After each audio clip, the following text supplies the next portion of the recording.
All right, ladies and gentlemen, welcome back. It is Chair League.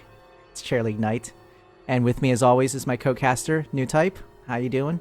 I'm doing great, since it's a wonderful night for some Div 2 shenanigans, and we've Oh, got two fun teams with us here for it. oh, absolutely. Are you ready for all of the puns? Yeah, so for our viewers, if you have an allergy to pasta-based puns, please leave now, because we cannot guarantee that you will survive the first 10 minutes of this cast. Oh, 10 minutes. I Um, mean, the amount of the amount of yeast that we're gonna be throwing around. Oh, geez, I can't. nope, I've nope, you're so trying many. too hard I have already. so many in me that like it's just gonna rise and like pop right out of me. Uh, So tonight we have El Boyos versus Unlimited Breadsticks, two Division Two teams, both with 1-0 records, both looking to push further up into the Div Two ladder here. Let's talk first about El Boyos. They have been around since the inception of Chair League. They started in the placement matches early this year.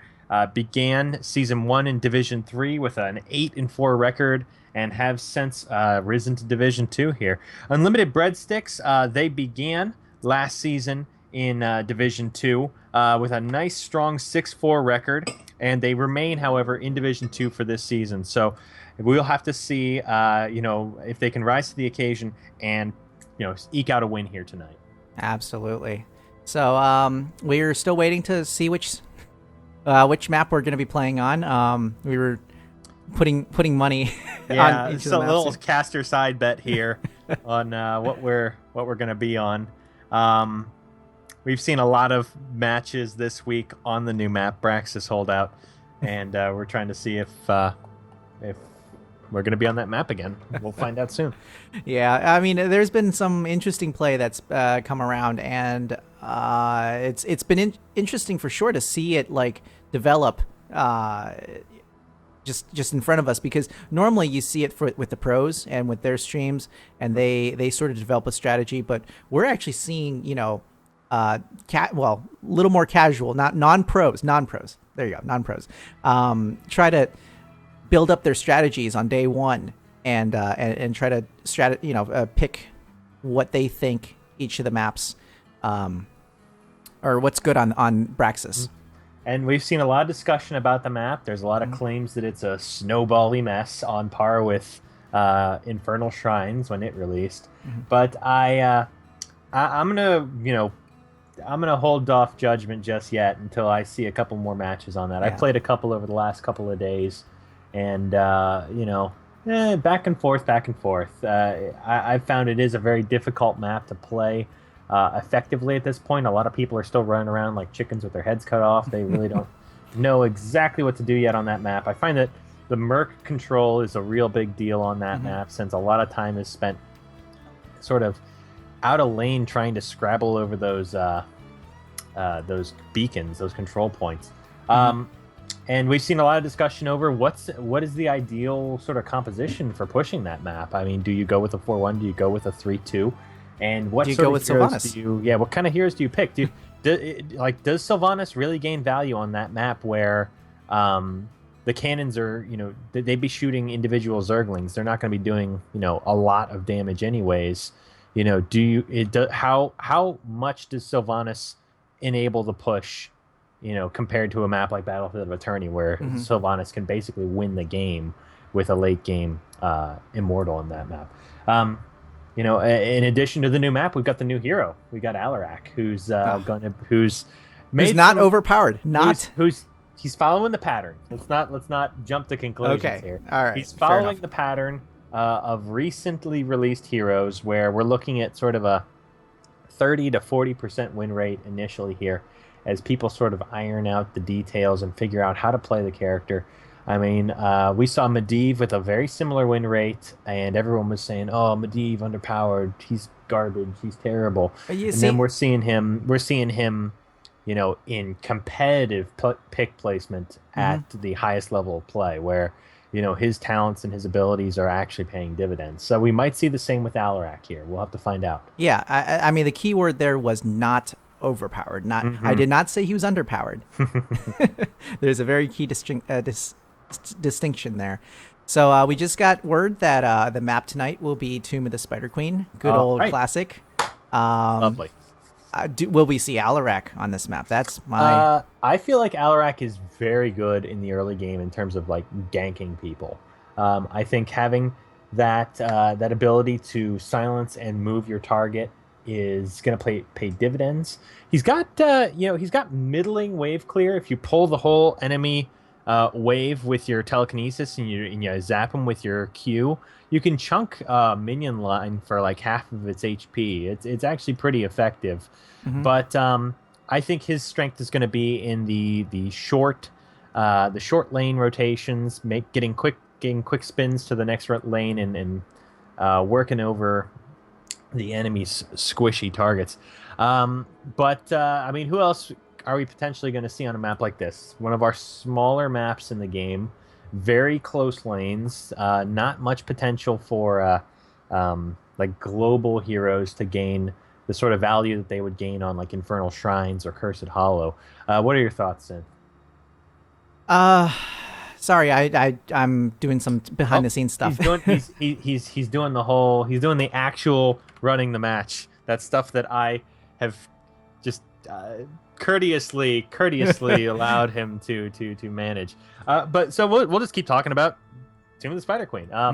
So wave clear is a huge deal on this map, as is like poke and goaltending. Having heroes that can effectively deny turn in from a safe distance. Heroes like Li Ming, even though her wave clear isn't terrific like Jaina or Kael'thas level, Li Ming can safely nudge people off of the turn in point and gain value there. Tassadar is huge on this map. People love playing Tassadar on this map for his wave clear, his support capabilities, and for his ability to extend his vision to the turn in area.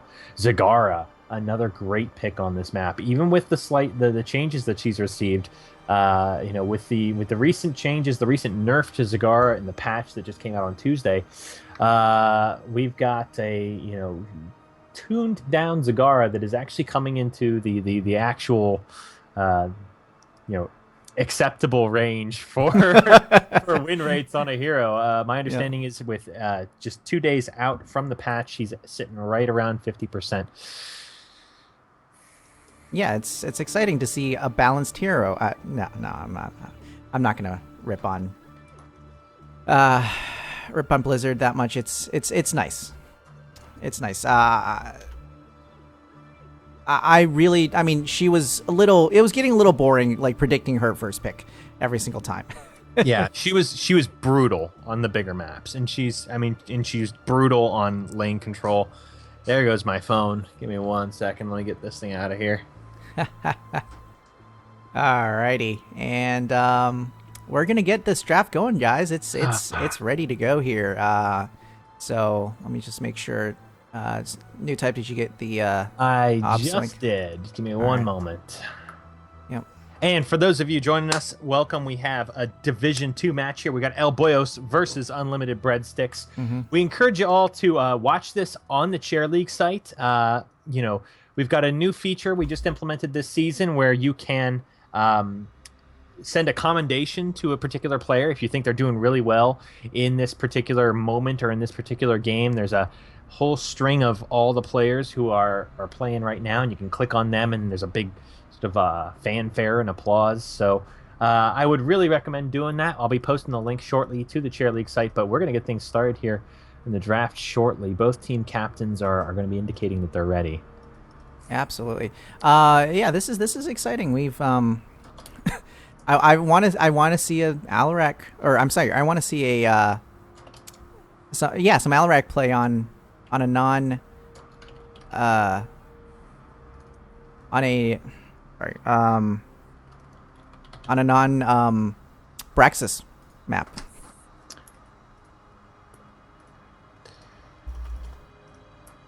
So let's see here. Well, we should be getting ready very shortly here. So what are your thoughts? Tomb of the Spider Queen. What's your gut telling you? Well, I think Falstad's still really good. I think Falstad is really good, and but I don't think we're going to see any of his recent changes implemented on this map. We saw him getting a rather unique style of bribe added in this recent patch. The merc camps on this map are not particularly critical to pushes. There's not many situations where the enemy team's going to be preoccupied and ignoring those pushes. They usually get cleaned up pretty quickly. But I think Falstad is still, a top tier solid damage dealer in terms of just bang for buck. And with the recent change to mount speed, it's not a huge issue on this map. This is a pretty small map, but a global hero can get right back into it immediately. We're talking whether it be coming back from a respawn, coming back, going from lane to lane. But we're going to find out what is in the cards here for both our teams. El Boyos and Unlimited Breadsticks starting things up. El Boyos, our home team, with the first ban and the first pick. What are you thinking, Sin? Bans are going to be interesting. I don't know anymore. The meta's shifted so much. It's super weird right now. Gazlo? We see Zul banned. I think this is a very, very cozy ban. Zul, with the lanes as close as they are, you can go in, you can drop a combo with Zul, your W and your Q, clear out the whole lane, and then just go with your posse to the next lane, do the exact same thing, and you've got a massive push grinding down the towers on the enemy side. I think Zul's a good ban for this map. Yeah. Unlimited Breadsticks with the response here. Yeah, Zul's still able to rotate between bottom two lanes and basically clear. Oh, Butcher ban. That is smart. They banned the Butcher. So, man, what universe have we fallen into where the Butcher is the first ban? I love it. So with his rework, the Butcher is terrifying, and a well-played Butcher that is enabled effectively by the tank and the support can absolutely decimate the enemy team. Unlimited Breadsticks having none of that, so they ban him out. El Boy is picking up Sylvanas. I like Sylvanas on this map for the same reason as I like Zul. She can drop out a couple combos, a couple of abilities, clear out a lane, and then move to the next one. And then she is going to pay dividends as the game goes on and as the web weavers push through the map. Yep, she is still a very dangerous hero for any pushing maps, and they better be ready to address it. Sorry. I'm gonna apologize after some of these. Yeah, you have to. You better apologize to me for that one. So Kerrigan and Rhaegar picked up by Unlimited Breadsticks. So we're gonna see some really heavy early game pressure from that Kerrigan, looking for picks, looking for heroes like Sylvanas with the very small health pools to pick off and deny El Boyos that lane presence. And Rhaegar picked up sort of the bread and butter.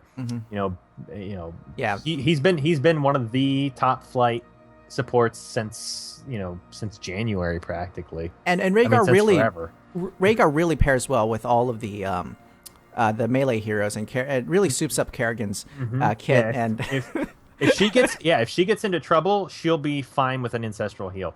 See, Johanna picked up by El Boyos. They have so much wave clear at the moment. Johanna, with the recent patch, changed so that the damage aspect of Knight Takes Pawn has been baked into her basic condemn kit. So she's doing so much more damage to minions, and she gets to take her own. She gets to take block. Talent. She gets to take block at her one. Block is absurd too, by the way. Thrall picked up as well by El Boyos. Their composition looking very well rounded, very solid, looking for sort of a progression into the late game and enabling Sylvanas. We're going to see Unlimited Breadsticks looking to pressure in the early game, get some picks with Kerrigan, get things going early, before, Sundering really starts kicking in and dropping their squishies, and Sylvanas really starts pushing with those web weavers. Yeah, I think, what do you think for a ban? I'm thinking like Brightwing, just because the poly is something that you don't want to. I think Brightwing would be an excellent ban here. And there it is. Excellent call. Wow. All right. So- Because the Brightwing poly on a Kerrigan dive is just it nullifies it, and it makes a Kerrigan a great blow up target at that point. I'd like to see a Muradin ban or an ETC ban from El Boyos here. Unlimited Breadsticks needs a tank that helps Kerrigan initiate. Yeah. And both those tanks are the best at what they do. So Muradin's been solidly identified as an anti-AA. So I don't. Yeah, I was going to say Tyrael's a ban as well. I like Tyrael as well. This denies Unlimited Breadsticks sanctification, which is an AOE invulnerability for heroes around Tyrael. So you see Tyrael paired with these divers very frequently, and gives them an opportunity to basically run rampant without any damage being dealt to them as they go on up the backline. Li Ming picked up by Unlimited Breadsticks, as I said, a good poking hero to help deny turn-ins. I like Li Ming on this map, even though her wave clear isn't the best. We're not like the resets. The resets are just so good. So terrifying to deal with. Yeah, you get a couple of those resets. You send the food back, and then you ask for less salt. I feel like you take the tank here, and then you pick the last damage. Okay, we see a Leoric picked up. I love it. Leoric, we're going old school. This is like a year ago when Leoric was picked to counter Johanna, and boy, was he a good one. Oh, he's great at countering Johanna. Absolutely. That block talent is not going to do anything to save Johanna from trying to get out of that lifesteal. It will help her at the very end of the game at level 20. If Leoric goes for Spectral Leash, his auto attacks do percentage-based damage, and that will help bail Johanna out. But we're going to have to see. I like the decision to pick a tank there and give them the flexibility in their last pick to pick accordingly, whether they want to go a second tank or go heavier into damage. I want to see like a double tank, like a Chen or a Nubarak at last pick. I feel like that would just solidly protect the back line from any... El Boyos rounding out their composition with Ariel and Lunara. Those two are absolutely devastating together. Lunara able to apply a lot of damage over time that helps Ariel build up her hope meter, intensifying her heals, making her heals all that more effective. A lot of self-sustain, a lot of survivability in the members of El Boyos. Johanna, Thrall, very hard to kill. Lunara, very fast, difficult to hamper and lock down. And Sylvanas, if she, even without the Windrunner upgrade, is able to get away from sticky situations easily. Unlimited Breadsticks. Second tank or more damage? What are you thinking? Might be a support. You think a second support? Someone maybe like Tassadar? I was thinking Tassadar, because Tassadar can really enable them to do the dive a little more confidently without worrying about the Lunara. Maybe. I think Ariel counters a dive composition very effectively. So if Kerrigan jumps in on Sylvanas, Ariel can pop a Crystal Aegis, and completely deny Kerrigan her damage. I feel like we're seeing Sonya. Okay, there we go. So a second bruiser to help go in, to help beef things up. So we do see a 2-warrior composition for Unlimited Breadsticks. That works. Sonya has good wave clear for this map, has good damage to help stand up against Thrall and Johanna, help Leoric on the front line, and can help blow people up with Kerrigan. I think this works. What are you thinking, buddy? What's on your mind? Do we have a clear-cut winner on this draft? I respect the Ario counter pick to the Kerrigan Li Ming dive. I think that was a good call. That was absolutely a great call, and I think that El Boyos might have a little bit of a leg up on this particular comp, just because of the flexibility of Thrall and Sylvanas. They can leave Thrall in one lane and have Sylvanas split push very hard with whatever they need to do, especially during the spiders. We'll have to see how it goes from here. Yeah, if I was Unlimited Breadsticks, I would definitely see where Sylvanas is and focus on that lane, because Thrall can't push quite as hard. And if I was El Boyos, I would definitely keep those two separate. Always do a 4-1 on that. and try to and group the rest of the team behind Sylvanas. Yeah, the potential wave clear from El Boyos is actually pretty staggering, with Ariel, Johanna, Sylvanas, and Lunara potentially in a ball going around. Yeah, this is gonna be interesting.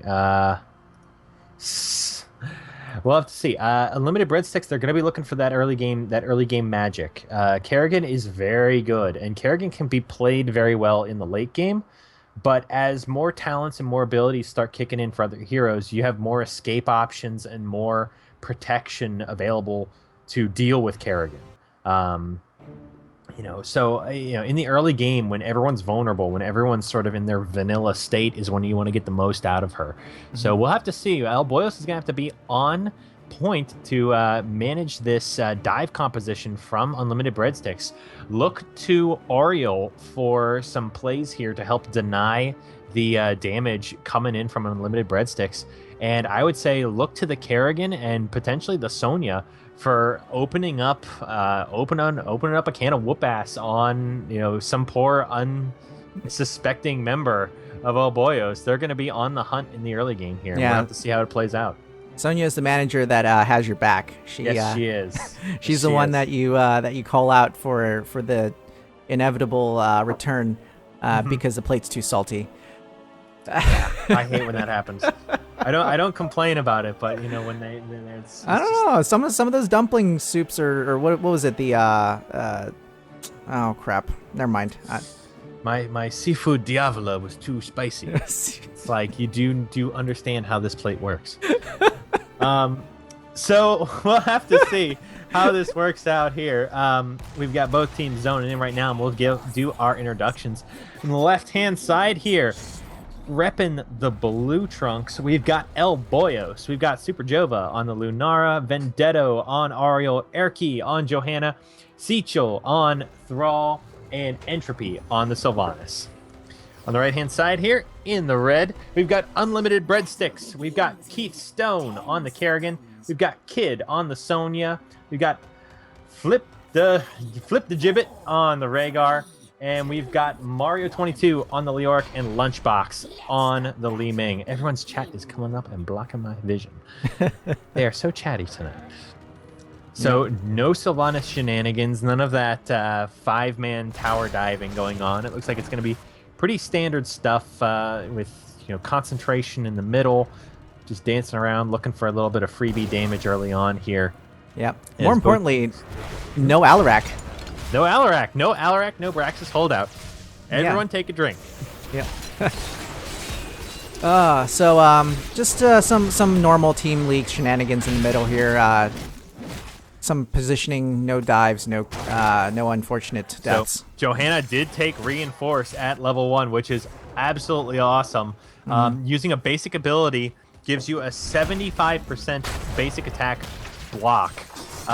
And that's any of her basic abilities. So expect her to take battle momentum at 7 to really supplement that talent. Really, really happy to see it now. Yeah, I'm so happy to have the opportunity to use that. But Thrall taking a lot of damage there and might actually go down. Sechel gets off of the Frostwolf Resilience, saves his own life with some ability damage, and gets out in time. Wow. So he took Rabid Wolves at level 1, and catching people with the Feral Spirit boosted his own HP up back to acceptable levels. That was unreal. That was some top level play here at level 2. First minute in the game there already. And Unlimited Breadsticks actually giving up some experience not addressing the bottom lane right now. Their Lunchbox is moving down. Li Ming is going to hopefully catch this before too much is lost to the towers. And it looks like, they'll be in good shape. Just losing maybe one minion to that. That's not too bad. No problem there. All right, that's safe. They're doing a really, really crisp rotation up and down. Oh my gosh. Huge damage from Lunchbox. Lays into Thrall. Oh, that was brutal. And Thrall is going to be forced to retreat. Already tapped earlier. And that could have been our first pick right there with Lunchbox on the Li Ming. That was a lot of damage out on Thrall, and Thrall does have to go back for that. And actually, Johanna's also to at full health for this next set of engagements. But Lunara getting caught, and Super Jova is going down. Deleted Super Jova, even if they come back as the undead, Unlimited Breadsticks equipped with all the garlic they need, and they will be able to put him down again potentially. We're seeing Power Hungry from the Li Ming. I like it on this map with the close rotations. There's a lot of globes on this map with the lanes being so close to each other. You're going to get a lot of value just grabbing a globe from one lane and then just skirting north or south to the turn-in locations. I think it's a good call from Lunchbox and Li Ming. But we see Rhaegar caught out a little bit far forward, is brought down by Thrall, and Johanna there, not able to protect in time, was Lunchbox and Keystone. Mm-hmm. So, let's see here. Sylvanas hasn't really been used to her full ability just of yet, but I think they're playing a patient game with her. Huge pounce on Mario, but he's Leoric. He don't care. Yeah, El Boyos is definitely playing the long game. Their entire comp is much more endgame focused, especially with Lunara's ramping damage. At this early on, her damage is not Thrall taking dangerous. A full wolf build actually with wolf talents at level 1 and level 4. We're seeing Spirit Journey with the feral wolf traveling 50% further. Giving him a little extra poke, a little more opportunity to deny the turn-ins. You typically see lightning talents at 1 and 4, but so far Thrall's been hanging in there with these wolf talents and helping, especially with the rabid wolves at level 1, keeping himself alive. Johanna, Johanna is brought down with no further support. Not a ton of gems on Johanna. She had just turned in, so she was pretty clear. But yeah, they have to be careful here because that was a 5-man rotation. As much of a brick wall as she is, a 5-man rotation onto you is just gonna blow you right up. And we're seeing the Calamity by Lunchbox. Been playing a lot of Bastion lately, and we're probably going to see a teleport build from Lunchbox with 2 melee members. You're likely to get a lot of picks there. Big scuffle in the middle here. Vendetto is caught, but does manage to escape with about half a health and a lot of damage going out into Unlimited Breadsticks. A lot of members very, very low. Flip the Gibbet is very, very, very, very low. Oh no! And Li Ming does get picked off as a result of that engagement. But they do get the turn-in. Unlimited Breadsticks securing the turn-in with the respawn timers as short as they are. Li Ming will be back in time to help support at least one of these web weavers, I believe. And we're seeing a consolidation in middle with 3 members of Unlimited Breadsticks pushing forward with the web weaver as Lunara helps grind down the one at top. Taking a little bit of heat from Sonya, but it's all good. Yeah, interestingly enough, she didn't take Nature's Culling. She took Splintered Spear. Splintered Spear, which I actually like against a melee-heavy team that is going to be bunched together. It gives you a lot of opportunity to put a lot of poison damage in on these closely packed up characters. Like right there, she hit 2 people with it. And more importantly, if she gets the crown, if she gets the Ario crown, Ario can instantly pull up a ton of damage. I love that. So Flibbergibbet with the cleanse on Kerrigan, getting rid of that Lunara slow, giving her an opportunity to escape what could have been a very nasty Thrall rotation there. So, El Boyos is a little bit clumped up right now, and they need to split up to try to catch up on that half-level lead that Unlimited Breadsticks has right now. But they're trying to get a counter turn-in at this point. It's pretty smoothly handled, I think. Big Kerrigan combo going out onto Super Jova at top. Does manage to survive. He's going to be okay. But I think they handled that fairly nicely. Just losing a couple of towers, and that's basically all that they ended up losing as a result of that push. No force went down. Still have most of their fountains. They have all their fountains. So yeah, they're in good shape. Yeah, they got to be careful now, though, because 10s have just been picked up by Unlimited Breadsticks, and it would be very dangerous to engage this right now. So Kerrigan from the Sonya and Wave of Force, full teleport going on with Li Ming. She goes in goes that leap and deletes Sylvanas, and Thrall comes down shortly thereafter. It is a very dangerous time for El Boyos right now. They have got to concede this gracefully. Oh, pulling back is Unlimited Breadsticks. Got to concede this gracefully. Let them have it and, soak the lanes up, get to 10. They got to get to 10 before they can do anything right now. Yeah, they don't have a full turn-in just yet. They're very close, though. There it is. There's their full turn-in. So they are just going to try to get this full turn-in and try to push the advantage while they have. Oh, big scrap at bottom, though, but it's a 4-on-2. Thrall is killed and loses a heap of gems as the Unlimited Breadsticks gain the second Web Weaver of the game, and this push is going to catch some fourths, I believe. Yep. So it looks like they're doing a 1-3-1. That's being very greedy, to be completely honest with you. I mean, they're soaking up the lanes. There's Web Weaver pushing bottom. Leoric only has 1 gem, so it's not a huge issue if he gets killed. So that works out. So by pulling the attention to bottom, 2 members at bottom allows 4 members of Unlimited Breadsticks to push top. Leoric's going to be back in just a few seconds here to help support the bottom push against Thrall as well. Oh, and Super Joe is going to get caught out here as Lunara, and she's losing deleted. a lot of gems there as well. As Unlimited Breadsticks taking a firm lead right now, pushing up to level 13. Almost 2 levels, a little more than 2 levels ahead right now. It's going to be level 11 for El Boyos shortly here.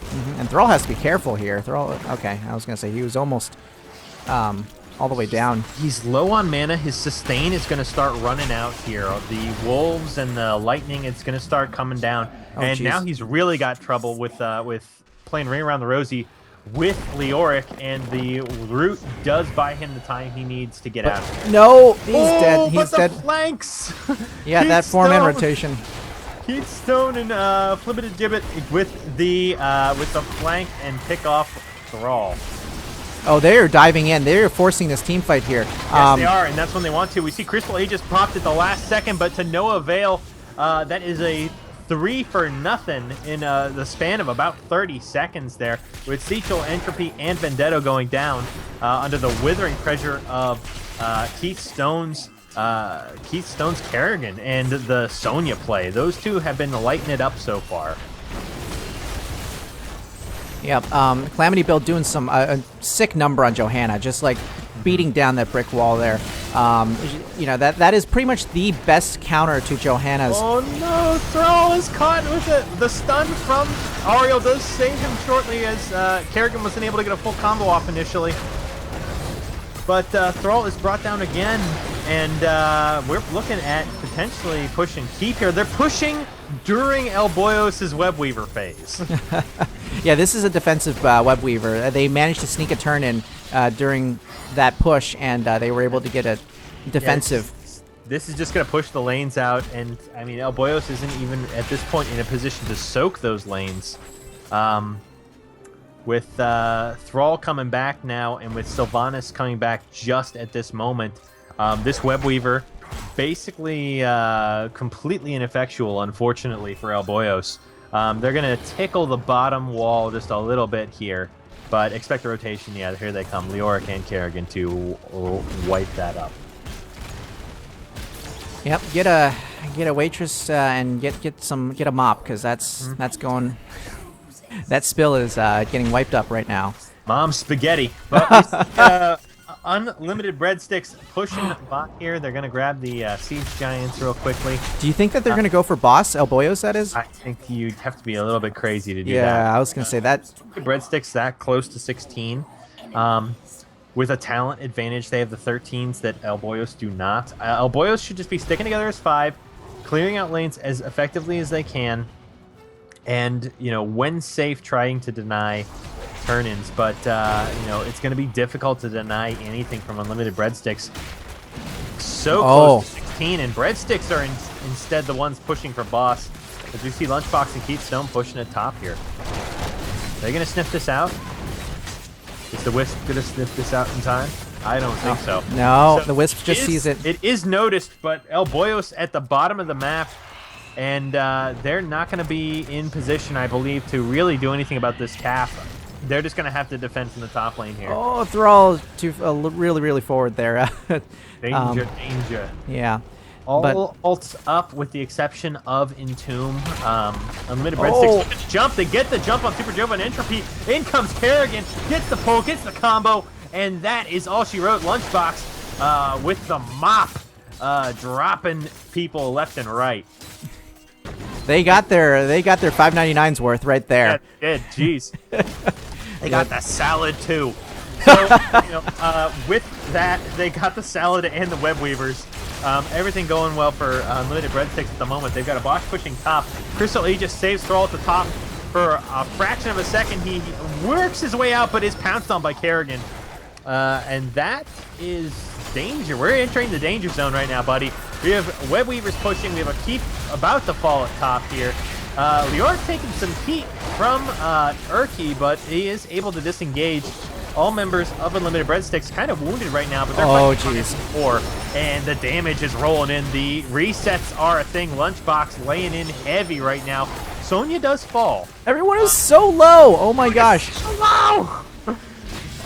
Oh, I think getting a heal from Unlimited Gibbet and does manage to survive. We're looking at 3-digit hit points for almost everybody on the Unlimited Breadsticks. Oh my gosh. So, yeah, this is a very dangerous situation they're in right now. They just cleared the top lane. They're going to lose the keep here in mid. And bottom should be fine with still the keep log intact. But that's 2 keeps down. They have a hell of a time coming back from this. Yeah, the timer has started. So, with catapults pushing top and mid lane, it's just a matter of time until that core starts coming down. So we need to see some serious pressure exerted by Boyos. They have got to get this last level up. They have got to get to 16 before Unlimited Breadsticks starts threatening for level 20. And here comes the server coming in with your medium rare steak. Steak? Unlimited Breadsticks? Yeah, I mean, Why would you fill up on bread before going for a wonderful steak? I mean, there's more on the menu than just breadsticks. So, Unlimited Breadsticks pushing mid here with their Merc camp. Take a quick peek at the talents here, and it's looking pretty standard. We see Mirror Ball for Li Ming, even more crazy damage from the Q. Leoric with the Crushing Hope and Unyielding Despair, so looking for a lot of W action on Johanna. Lot of Thrall with a full wolf build. Oh, and Kerrigan has jumped in, so is Sonya. Huge Entomb catching Johanna there. Sonya is able to follow up, as is Lunchbox on the Li Ming, and the kid is benefiting from the calamity. Yep, absolutely. Those combos have just been so useful for them. I mean, it's done a number on the members of their team. That was very nondescript there. Let me try that sentence again. Unlimited Breadsticks. Yeah, I know, right? Unlimited Breadsticks has done a number on El Boyos with the jump, with the leap, and Entomb combo. The leap Entomb, like the leap engagement has been so nice. The leap into Kerrigan combo, into Entomb, into Li Ming combos. It's been absolutely crushing. And they've been catching really tender members of El Boyos. Oh, jeez. Here we go again. Catching Thrall. And then Calamity to end it all. That's just so much damage. So level 16 has been claimed by El Boyos. They are on an even talent tier at this point. If they want to take a team fight, this is the closest time they're going to get an opportunity to do so. Thrall's going to be up in 20 seconds. They have almost all of their ults. I mean, they have got to find something soon before that critical level 20 advantage comes in from Unlimited Breadsticks. And Unlimited Breadsticks can feel it, feel a little bit of that pressure. So they are actually backing off to make it a little bit more even, or not even, a little more fair in their favor. A little less fair in their favor. That's what I was trying to say. They're trying to guarantee a tip. That's what I'm saying. Yeah.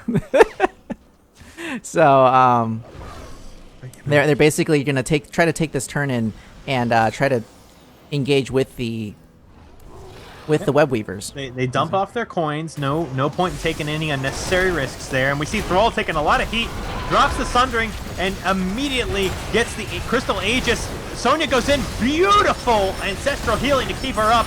And the members of Boyos are just melting under the withering fire of the damage coming from Unlimited Breadsticks. Huge damage. That's a 4 for nothing.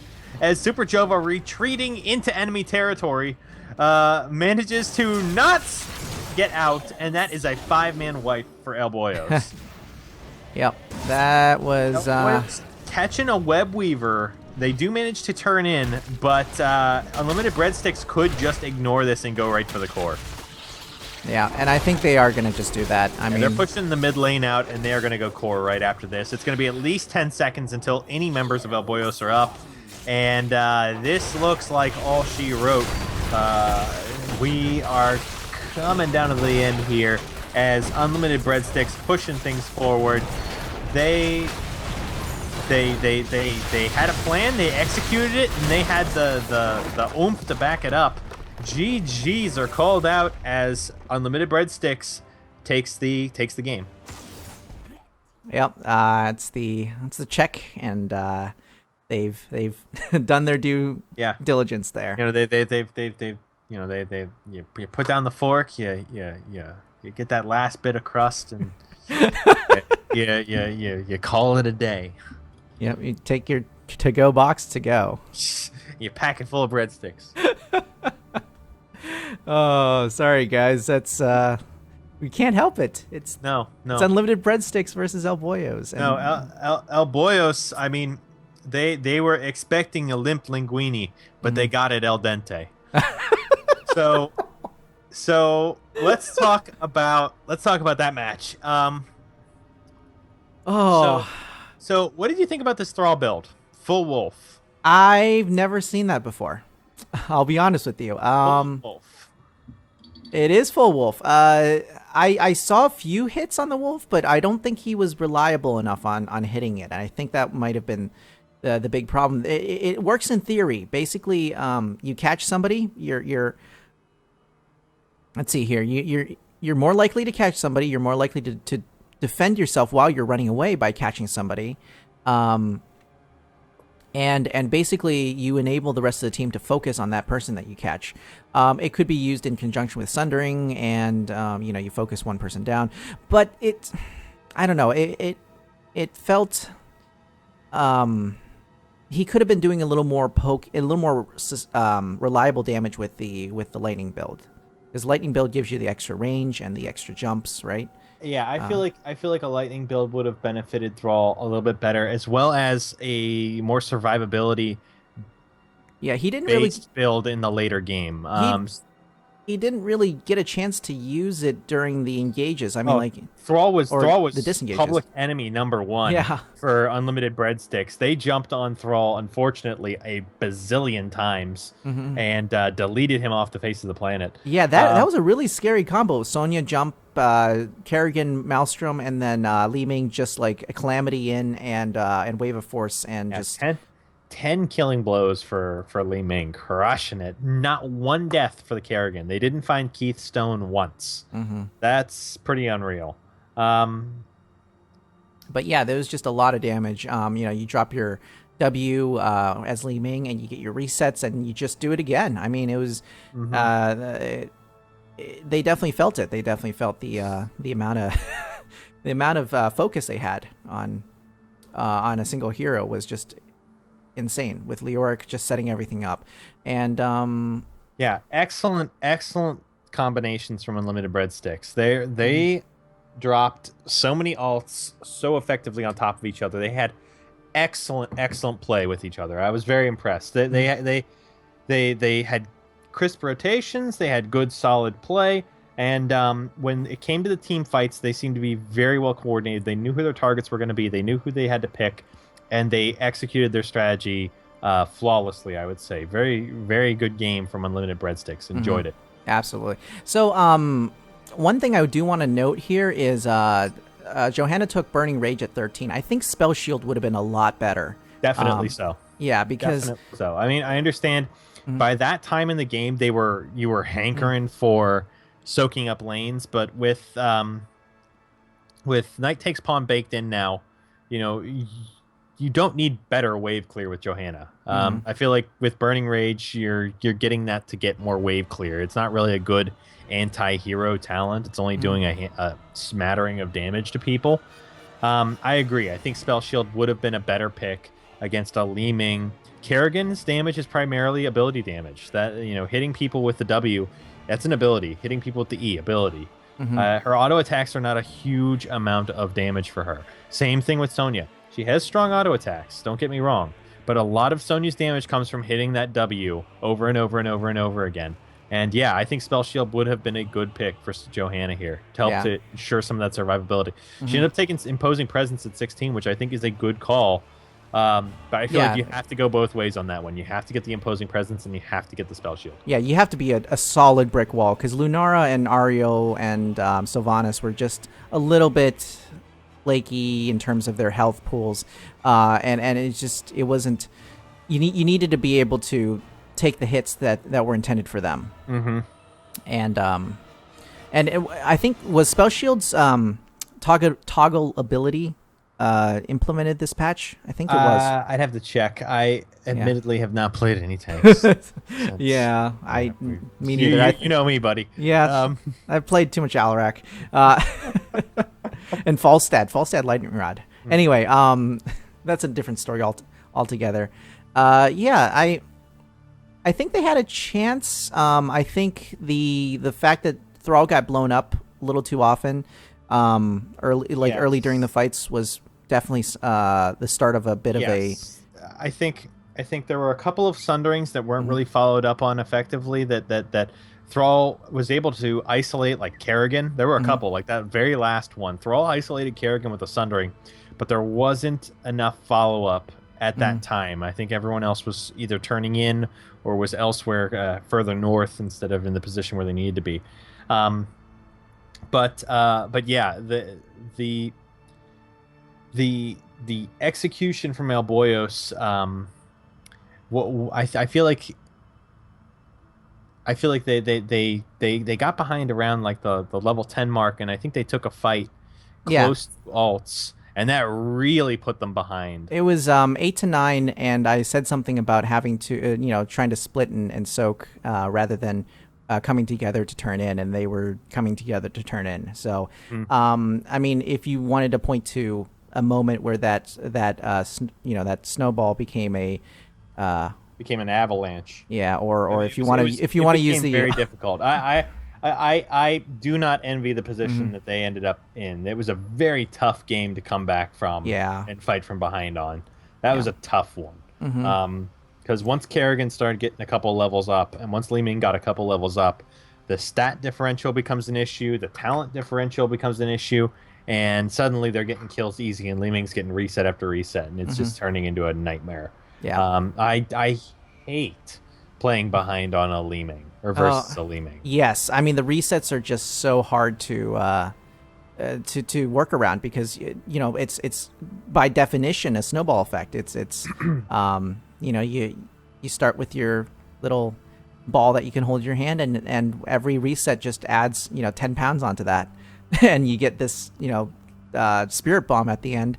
And sorry, I just went from like. Yeah, you're jumping genres, boy. I'm jumping genres. I should have. All right, so let's stop while I was ahead. Let's wrap this up. Yeah, good games. Good games from both teams. Honestly, they were. Any takeaway? Anything that you're thinking of in particular on this one? I really enjoyed seeing Johanna. I really did. Johanna's new. Baked in Knight Takes Pawn allowed her to take the Reinforce, which really made her a brick wall, and really made her more of the type of hero that she's intended to be. So I'll enjoy playing her in the future because I love playing Johanna. I love being a brick wall. All right, so I think that should just about do it. Kudos to the members of Unlimited Breadsticks. Congratulations on your win, and El Boyos, we will see you next time. Good luck on your next match. We're sure you guys will will find better fortune in the upcoming weeks here. Mm-hmm. So that is it for me, at least. Any last words, Synth? Yeah, don't forget to follow us on the Chair League site if you enjoyed our cast. And And don't forget to follow these teams. yeah. Another new feature that's been implemented. If you're watching it on the Chair League Mm-hmm. match page, you can go to each team and follow them. And you'll Mm-hmm. let you know when they're playing. Yeah. Get to see more cool plays. And Yeah, every Monday, you'll get the email that summarizes all the teams that you followed, and what games they're playing that week. So it's a really nice feature if you really enjoy seeing some of these teams play like we do. Yeah, you just follow some of the teams that you really enjoyed seeing play, and catch them the nights that they're being broadcast. So thank you so much, Super Jova, for putting that in. And don't forget to follow us on Twitch and YouTube as well. Synth Paradox is the brand, and twitch.tv/synthparadox, youtube.com/user/synthparadox. So have a good night, everyone, and see you guys next week. Cheers.